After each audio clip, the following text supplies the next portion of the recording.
नमस्कार। आज हम भारत की शासन व्यवस्था के एक बहुत ही महत्वपूर्ण पहलू पर बात करने वाले हैं, हमारी संसदीय प्रणाली। सिविल सेवा परीक्षाओं के नजरिए से देखें तो ये एक ऐसा विषय है जिसकी गहरी समझ होना बेहद जरूरी है। जी बिल्कुल। हम अक्सर सुनते हैं कि भारत में संसदीय लोकतंत्र है, लेकिन इसका ठीक-ठीक मतलब क्या है?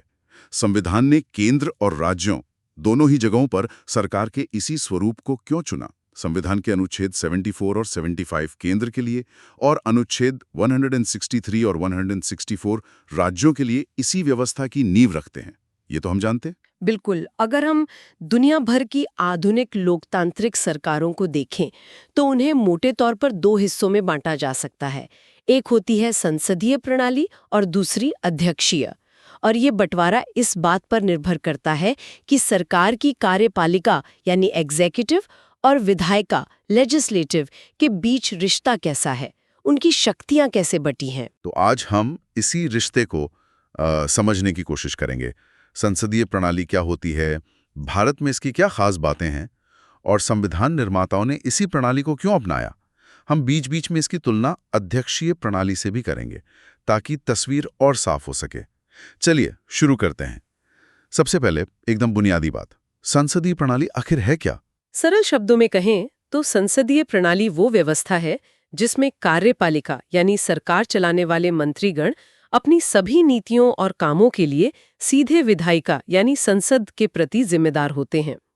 वो विधायिका में से ही चुने जाते हैं और जब तक विधायिका का विश्वास हासिल है तभी तक पद पर बने रहते हैं। अच्छा, मतलब कार्यपालिका और विधायिका के बीच एक गहरा जुड़ाव है, ये आप कह रही हैं। और अध्यक्षीय प्रणाली में ऐसा नहीं होता? हाँ, अध्यक्षीय प्रणाली इससे बिल्कुल अलग है।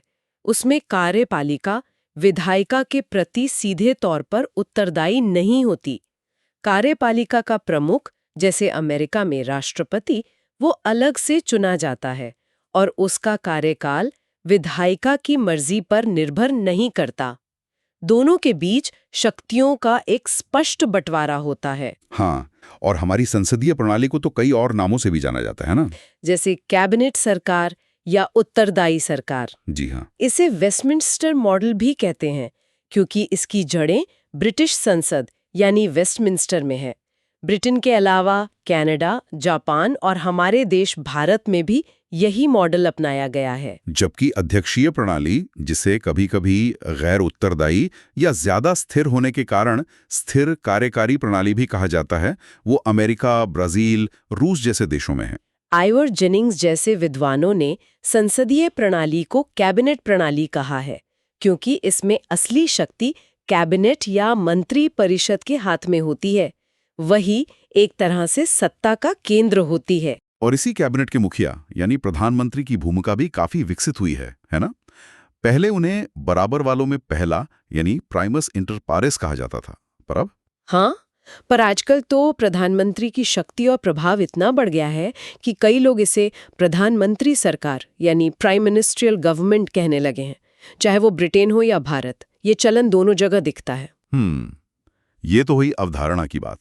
अब भारत के संदर्भ में आते हैं। हमारे यहाँ संसदीय सरकार की वो कौन सी खासियतें हैं जो इसे परिभाषित करती हैं? वो कौन से स्तंभ हैं जिन पर ये पूरी व्यवस्था टिकी है? देखिए, भारतीय संसदीय प्रणाली की कई महत्वपूर्ण विशेषताएं हैं। सबसे पहली है नाममात्र और वास्तविक कार्यपालिका का अंतर। हमारे यहाँ राष्ट्रपति राष्ट्र के प्रमुख हैं, लेकिन वे नाममात्र के कार्यकारी दे जूरे एग्जीक्यूटिव हैं। असली कार्यकारी शक्ति डिफैक्टो एग्जीक्यूटिव प्रधानमंत्री के नेतृत्व वाली मंत्रिपरिषद के पास होती है। अच्छा। ये स्पष्ट है, खासकर 42वें और 44वें संशोधनों के बाद तो ये बिल्कुल साफ हो गया है। मतलब एक संवैधानिक प्रमुख राष्ट्रपति और एक वास्तविक प्रमुख प्रधानमंत्री, ये एक बड़ा फर्क है अध्यक्षीय प्रणाली से, जहां राष्ट्रपति ही दोनों भूमिकाएं निभाता है। ठीक है, दूसरी खासियत क्या है? दूसरी है बहुमत दल का शासन। ये बहुत सीधा सा सिद्धांत है। लोकसभा चुनावों में जिस राजनीतिक दल या गठबंधन को बहुमत मिलता है, वही सरकार बनाता है। राष्ट्रपति उसी बहुमत दल या गठबंधन के नेता को प्रधानमंत्री नियुक्त करते हैं और फिर प्रधानमंत्री की सलाह पर बाकी मंत्रियों को। अगर किसी को स्पष्ट बहुमत नहीं मिलता तब गठबंधन की सरकारें बनती हैं, जैसा हमने कई बार देखा भी है। और शायद सबसे अहम विशेषता, जिसके बिना संसदीय प्रणाली की कल्पना ही नहीं की जा सकती, वह है सामूहिक उत्तरदायित्व। बिल्कुल सही कहा आपने। ये इस प्रणाली के आधारशिला है, जिसका जिक्र अनुच्छेद 75 में है। इसका मतलब है कि पूरी मंत्रिपरिषद अपने सभी कामों के लिए सामूहिक रूप से संसद और खासकर लोकसभा के प्रति उत्तरदायी होती है। वे एक टीम की तरह काम करते हैं। एक मशहूर कहावत है कि वे एक साथ तैरते हैं और एक साथ डूबते हैं। एक साथ तैरते और डूबते हैं मतलब अगर लोकसभा सरकार के खिलाफ अविश्वास प्रस्ताव पारित कर दे तो किसी एक मंत्री को नहीं बल्कि पूरी मंत्रिपरिषद को इस्तीफा देना पड़ता है। ये एक बहुत शक्तिशाली नियंत्रण है विधायिका का कार्यपालिका पर। और इसी से जुड़ा है मंत्रियों का संसद सदस्य होना भी। हाँ, ये है दोहरी सदस्यता की विशेषता। मंत्री एक ही समय में कार्यपालिका, सरकार और विधायिका, संसद दोनों के सदस्य होते हैं। संविधान कहता है कि कोई भी व्यक्ति मंत्री तो बन सकता है, लेकिन अगर वो नियुक्ति के समय संसद का सदस्य नहीं है तो उसे 6 महीने के अंदर, ध्यान दीजिए 6 महीने के अंदर किसी न किसी सदन की सदस्यता लेनी होगी, वरना उसे मंत्री पद छोड़ना पड़ेगा। ये कार्यपालिका और विधायिका के बीच सीधा संबंध सुनिश्चित करता है। इसके अलावा आमतौर पर मंत्री एक ही दल के होते हैं, जिससे राजनीतिक एक रूपता बनी रहती है ना? जी हाँ, आमतौर पर ऐसा ही होता है। इससे विचारधारा में एक रूपता रहती है। गठबंधन सरकारों में भी एक न्यूनतम साझा कार्यक्रम के आधार पर एक रूपता लाने की कोशिश की जाती है। और इस पूरी व्यवस्था का नेतृत्व कौन करता है? वो है प्रधानमंत्री। प्रधानमंत्री का नेतृत्व इस प्रणाली की एक और अहम पहचान है। वे मंत्रिपरिषद के नेता, लोकसभा में बहुमत दल के नेता और अपनी पार्टी के भी नेता होते हैं। उनकी भूमिका सरकार के संचालन में आप कह सकते हैं केंद्रीय होती है। एक और दिलचस्प पहलू है निचले सदन का विघटन, यानी लोकसभा को भंग करने की शक्ति। सरकार के पास ये अधिकार है कि वो कार्यकाल पूरा होने से पहले ही लोकसभा भंग करवा दे। हाँ, प्रधानमंत्री राष्ट्रपति को लोकसभा भंग करने और नए चुनाव कराने की सलाह दे सकते हैं। ऐसा तब किया जा सकता है जब सरकार को लगे कि उसे नए जनादेश की जरूरत है या फिर सदन सरकार के हिसाब से काम नहीं कर पा रहा। ये अधिकार कार्यपालिका को एक तरह का नियंत्रण विधायिका पर देता है, जो अध्यक्षीय प्रणाली में नहीं होता। और आखिरी में मंत्रियों के काम करने के तरीके से जुड़ा एक सिद्धांत है गोपनीयता का, सीक्रेसी। सही कहा। मंत्री पद और गोपनीयता की शपथ लेते हैं। उनसे अपेक्षा की जाती है कि वे कैबिनेट की कार्यवाहियों, सरकारी नीतियों और निर्णयों से जुड़ी संवेदनशील जानकारी को गोपनीय रखेंगे और सार्वजनिक नहीं करेंगे। तो ये है भारतीय संसदीय प्रणाली की मुख्य विशेषताएं। अब अगर हम इसे अमेरिकी अध्यक्षीय प्रणाली के सामने रखकर देखें तो अंतर एकदम साफ हो जाता है। बिल्कुल। जैसा हमने पहले कहा, अमेरिका में राष्ट्रपति ही राष्ट्र और सरकार दोनों का प्रमुख है। उसे जनता सीधे नहीं बल्कि एक निर्वाचक मंडल के जरिए चुनती है, वो भी एक निश्चित 4 साल के कार्यकाल के लिए। उसे हटाना बहुत मुश्किल है, सिवाय महाभियोग के। उसकी कैबिनेट में जो सचिव होते हैं वे चुने हुए नेता नहीं होते, बल्कि राष्ट्रपति द्वारा नियुक्त विशेषज्ञ या सलाहकार होते हैं, जो सिर्फ राष्ट्रपति के प्रति जवाबदेह होते हैं, कांग्रेस यानी अमेरिकी विधायिका के प्रति नहीं। अच्छा, वो कांग्रेस के सदस्य भी नहीं होते? न तो राष्ट्रपति और न ही उसके सचिव कांग्रेस के सदस्य होते हैं और न ही वे उसकी कार्यवाही में नियमित रूप से भाग लेते हैं। राष्ट्रपति निचले सदन हाउस ऑफ रिप्रेजेंटेटिव्स को भंग भी नहीं कर सकता। ये पूरी व्यवस्था शक्तियों के पृथक्करण यानी सेपरेशन ऑफ पावर्स के सिद्धांत पर आधारित है, जो संसदीय प्रणाली के शक्तियों के संलयन या फ्यूजन ऑफ पावर से बिल्कुल उलट है। तो ये अंतर समझने के बाद सवाल उठता है कि इस संसदीय प्रणाली के फायदे क्या हैं? संविधान निर्माताओं ने इसे क्यों बेहतर समझा? इसके कई गुण गिनाए जाते हैं। पहला और शायद सबसे बड़ा फायदा है विधायिका और कार्यपालिका के बीच सामंजस्य, हार्मनी। जी। क्योंकि मंत्री संसद के सदस्य होते हैं और कार्यपालिका विधायिका से ही निकलती है, तो दोनों के बीच टकराव की संभावना कम होती है और सहयोग बना रहता है। नीतियों को बनाना और लागू करना आसान हो जाता है। और दूसरा, जिसकी हम बार बार बात कर रहे हैं, उत्तरदायी सरकार, अकाउंटेबल गवर्नमेंट। जी। ये प्रणाली सरकार को लगातार विधायिका के प्रति जवाबदेह बनाए रखती है। संसद के पास कई हथियार हैं, प्रश्न पूछना, बहस करना, स्थगन प्रस्ताव लाना और सबसे बड़ा हथियार अविश्वास प्रस्ताव। सरकार अपनी मनमानी नहीं कर सकती। तीसरा फायदा है निरंकुशता पर रोक, चेक्स ऑन डेस्पोटिज्म। क्योंकि कार्यकारी शक्ति किसी एक व्यक्ति में नहीं बल्कि पूरी मंत्री परिषद में बटी होती है, इससे किसी एक व्यक्ति के तानाशाह बनने का खतरा कम होता है। साथ ही संसद द्वारा हटाए जाने का डर भी सरकार को निरंकुश होने से रोकता है। एक और दिलचस्प बात कही जाती है कि ये तैयार वैकल्पिक सरकार मुहैया कराती है, रेडी ऑल्टरनेटिव गवर्नमेंट। इसका क्या मतलब है? इसका मतलब है कि अगर मौजूदा सरकार विश्वास खो देती है या इस्तीफा दे देती है तो राष्ट्रपति तुरंत विपक्षी दल को सरकार बनाने का न्योता दे सकते हैं, बशर्ते उनके पास बहुमत का समर्थन हो। नए चुनाव कराने की जरूरत नहीं पड़ती। इसीलिए डॉक्टर आइवर जेनिंग्स ने कहा था कि विपक्ष का नेता एक वैकल्पिक प्रधानमंत्री होता है जो हमेशा तैयार रहता है। और भारत जैसे विविधतापूर्ण देश के लिए शायद ये भी महत्वपूर्ण है कि ये व्यापक प्रतिनिधित्व सुनिश्चित करती है, वाइड रिप्रेजेंटेशन। हाँ, ये एक बड़ा गुण है। प्रधानमंत्री जब अपनी मंत्री परिषद चुनते हैं तो वो देश के अलग अलग क्षेत्रों, समुदायों, वर्गों और हितों को प्रतिनिधित्व देने की कोशिश कर सकते हैं। इससे सरकार ज्यादा समावेशी बनती है और राष्ट्रीय एकता को बल मिलता है। ये तो हुए फायदे जो सुनने में काफी अच्छे लगते हैं, लेकिन क्या इस व्यवस्था में कुछ कमियां या आलोचनाएं भी हैं? जाहिर है कोई भी प्रणाली परफेक्ट नहीं होती। बिल्कुल।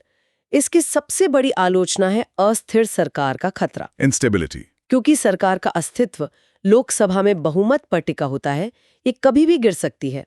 अविश्वास प्रस्ताव, सांसदों का दल बदल या गठबंधन सहयोगियों का समर्थन वापस लेना, ये सब सरकार को अस्थिर कर सकते हैं। हमने भारत में कई बार देखा है कि सरकारें अपना कार्यकाल पूरा नहीं कर पाईं। हाँ, कई उदाहरण हैं। मोरारजी देसाई, चरण सिंह, वीपी सिंह, चंद्रशेखर, देवेगौड़ा, आई.के. गुजराल, इन सब की सरकारें गिरी। ये अस्थिरता शासन के लिए अच्छी नहीं होती। और इसी अस्थिरता से जुड़ा है दूसरा दोष, नीतियों में निरंतरता का अभाव, लैक ऑफ पॉलिसी कंटिन्यूटी। सही कहा।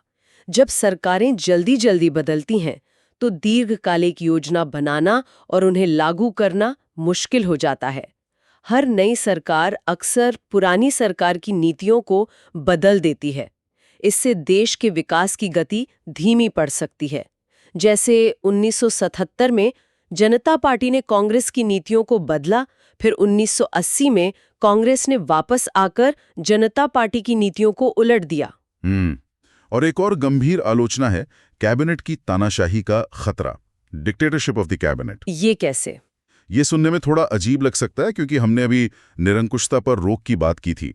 लेकिन जब किसी सत्तारूढ़ दल को संसद में प्रचंड बहुमत मिल जाता है तो कैबिनेट लगभग असीमित शक्तियों का इस्तेमाल कर सकती है और संसद महज एक रबर स्टैंप बनकर रह सकती है। कई विद्वानों जैसे एच.जे. लास्की और रैमजे मुएर ने इस कैबिनेट की तानाशाही के खतरे के बारे में चेताया है। भारत में भी कई बार, खासकर जब किसी एक दल का पूर्ण बहुमत रहा है, ऐसे आरोप लगे हैं करण के सिद्धांत के विरुद्ध है, अगेंस्ट सेपरेशन ऑफ पावर्स। हाँ, जैसा हमने पहले कहा, संसदीय प्रणाली में विधायिका और कार्यपालिका आपस में गुंथी हुई हैं। कैबिनेट ही दोनों की धुरी है। वॉल्टर बैजरहॉट ने इसे खूबसूरती से कहा था कि कैबिनेट वह हाइफिन है जो जोड़ता है, वह बकल है जो कार्यकारी और विधायी विभागों को एक साथ बांधता है। ये मॉन्टेस्क्यू द्वारा दिए गए शक्तियों के पृथक्करण के आदर्श के विपरीत है। यहाँ शक्तियों का पृथक्करण नहीं बल्कि संलयन यानी फ्यूजन ऑफ पावर्स होता है। और अंत में एक व्यावहारिक आलोचना ये भी है कि इसमें अकुशल व्यक्तियों द्वारा सरकार चलाने की संभावना रहती है, गवर्नमेंट बाय एमेच्योर्स। इस आलोचना का आधार ये है कि मंत्री अक्सर अपने विभागों के विशेषज्ञ नहीं होते, वे मुख्य रूप से राजनेता होते हैं। प्रधानमंत्री को भी मंत्री चुनने के लिए सिर्फ संसद सदस्यों तक ही सीमित रहना पड़ता है। बाहर से विशेषज्ञों को मंत्री बनाना बिना चुने सिर्फ 6 महीने के लिए ही संभव है। साथ ही मंत्रियों का बहुत सारा समय संसदीय बहसों, पार्टी की बैठकों और राजनीतिक गतिविधियों में चला जाता है, जिससे वे प्रशासनिक काम पर पूरा ध्यान नहीं दे पाते। इसलिए इसे कभी-कभी एमेच्योर्स की सरकार भी कह दिया जाता है। ये सारे गुण समझने के बाद हम उस बड़े सवाल पर आते हैं कि आखिर भारत ने यही संसदीय प्रणाली क्यों चुनी? संविधान सभा में तो अमेरिकी अध्यक्ष प्रणाली का भी सुझाव आया था। केटी शाह जैसे सदस्य इसके पक्ष में थे। फिर इसी ब्रिटिश मॉडल को अपनाने के पीछे क्या सोच थी? संविधान सभा में इस पर काफी बहस हुई थी और संसदीय प्रणाली चुनने के पीछे कई ठोस कारण थे। पहला, इस प्रणाली से परिचित होना, फेमिलियरिटी विद द सिस्टम। आज़ादी के पहले ब्रिटिश शासन के तहत भारत में धीरे धीरे इसी तरह की व्यवस्था का विकास हो रहा था, खासकर 1919 और 1935 के अधिनियमों के बाद। हमारे नेता और प्रशासक इसके कामकाज से कुछ हद तक वाकिफ हो चुके थे। के.एम. मुंशी ने सभा में कहा भी था कि पिछले 30-40 सालों से हम इसी दिशा में बढ़ रहे हैं, तो अब एक बिल्कुल नई अपरिचित प्रणाली को क्यों अपनाएं? मतलब एक तरह की निरंतरता बनाए रखना चाहते थे। हाँ। दूसरा और शायद सबसे महत्वपूर्ण कारण था उत्तरदायित्व को स्थिरता पर प्राथमिकता देना, preference for more responsibility. Doctor B R. Ambedkar ने इसे बहुत स्पष्ट रूप से रखा। उन्होंने कहा कि लोकतंत्र में कार्यपालिका को स्थिर भी होना चाहिए और उत्तरदायी भी।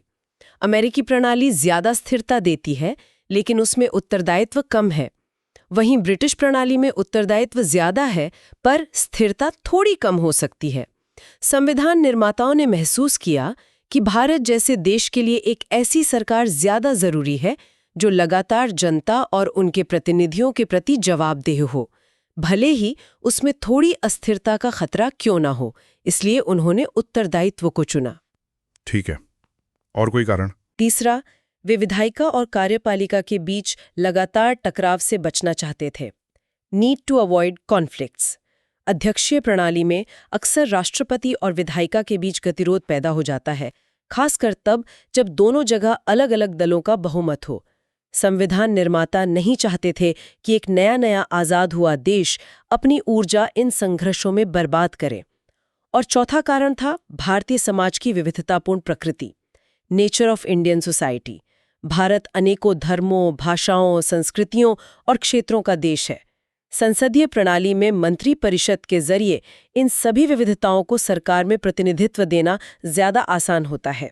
इससे देश जुड़ा हुआ महसूस करता है और राष्ट्रीय एकता मजबूत होती है। दिलचस्प बात है कि बाद में भी जब 1975 के आसपास सरकार ने स्वर्ण सिंह समिति बनाई थी, तब भी समिति ने यही माना था कि संसदीय प्रणाली भारत में ठीक काम कर रही है और इसे बदलने की जरूरत नहीं है। जी हाँ, ये बात भी महत्वपूर्ण है। तो हमने ब्रिटिश मॉडल को अपनाया, लेकिन क्या हूबहू नकल कर ली, या भारतीय संसदीय प्रणाली में कुछ अपनी खास बातें भी हैं जो इसे ब्रिटिश मॉडल से अलग करती हैं? नहीं, ये हूबहू नकल नहीं है।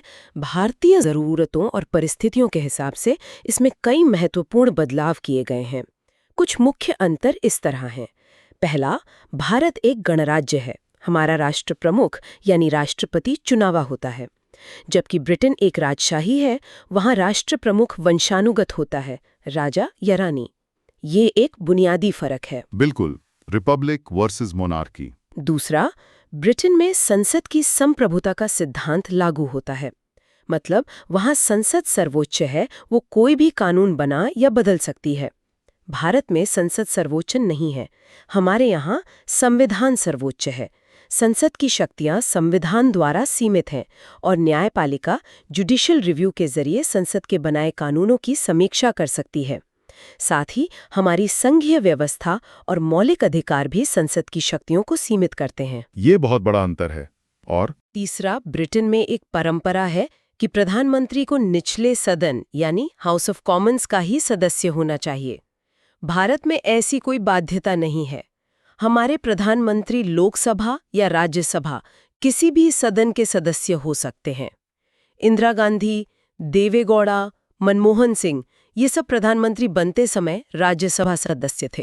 हाँ, ये भी एक महत्वपूर्ण अंतर है। चौथा, ब्रिटेन में मंत्री बनने के लिए आमतौर पर संसद सदस्य होना जरूरी है। भारत में, जैसा हमने पहले बात की, कोई गैर सांसद भी 6 महीने के लिए मंत्री बन सकता है। पांचवा, ब्रिटेन में मंत्रियों के कानूनी उत्तरदायित्व यानी लीगल रिस्पॉन्सिबिलिटी की व्यवस्था है। इसका मतलब है कि राजा के हर आधिकारिक आदेश पर संबंधित मंत्री का हस्ताक्षर काउंटर साइन जरूरी होता है, जिससे उस काम की जिम्मेदारी मंत्री की हो जाती है। भारत में ऐसी कोई व्यवस्था नहीं है। राष्ट्रपति के आदेशों पर मंत्रियों के प्रति हस्ताक्षर की जरूरत नहीं होती है। और छठा, ब्रिटेन में एक अनूठी संस्था है शैडो कैबिनेट। विपक्षी दल अपनी एक छाया कैबिनेट बनाता है जो सत्तारूढ़ कैबिनेट के कामकाज पर नजर रखती है और वैकल्पिक नीतियां पेश करती है। ये विपक्षी नेताओं को भावी मंत्री पद के लिए तैयार भी करती है। भारत में ऐसी कोई स्थापित संस्था नहीं है। और ये स्पष्ट है कि हमने वेस्टमिनिस्टर मॉडल को अपनाया जरूर, लेकिन उसे अपनी परिस्थितियों के अनुसार ढाला भी। हमने संसदीय प्रणाली की संरचना, उसकी खासियतें, उसके फायदे और नुकसान और उसे अपनाने के कारणों को समझा। बिल्कुल। और इस पूरी चर्चा का एक केंद्रीय बिंदु यही उभरता है कि संविधान निर्माताओं ने जानबूझकर उत्तरदायित्व को स्थिरता के ऊपर चुना। लेकिन आज जब हम गठबंधन सरकारों का दौर देखते हैं, दल बदल की समस्या देखते हैं या बार बार चुनावों की स्थिति देखते हैं, तो ये सवाल मन में आता है, क्या उत्तरदायित्व और स्थिरता के बीच वो संतुलन जिसकी कल्पना संविधान निर्माताओं ने की थी, आज भी कायम है? या फिर वक्त के साथ इस प्रणाली को भारतीय राजनीति की नई सच्चाइयों के हिसाब से और ज्यादा विकसित होने या ढलने की जरूरत है? ये एक अहम सवाल है जिस पर सोचने के लिए हम आज की चर्चा यहीं समाप्त करते हैं। अगली बार फिर मिलेंगे एक और विषय पर गहन बातचीत के साथ।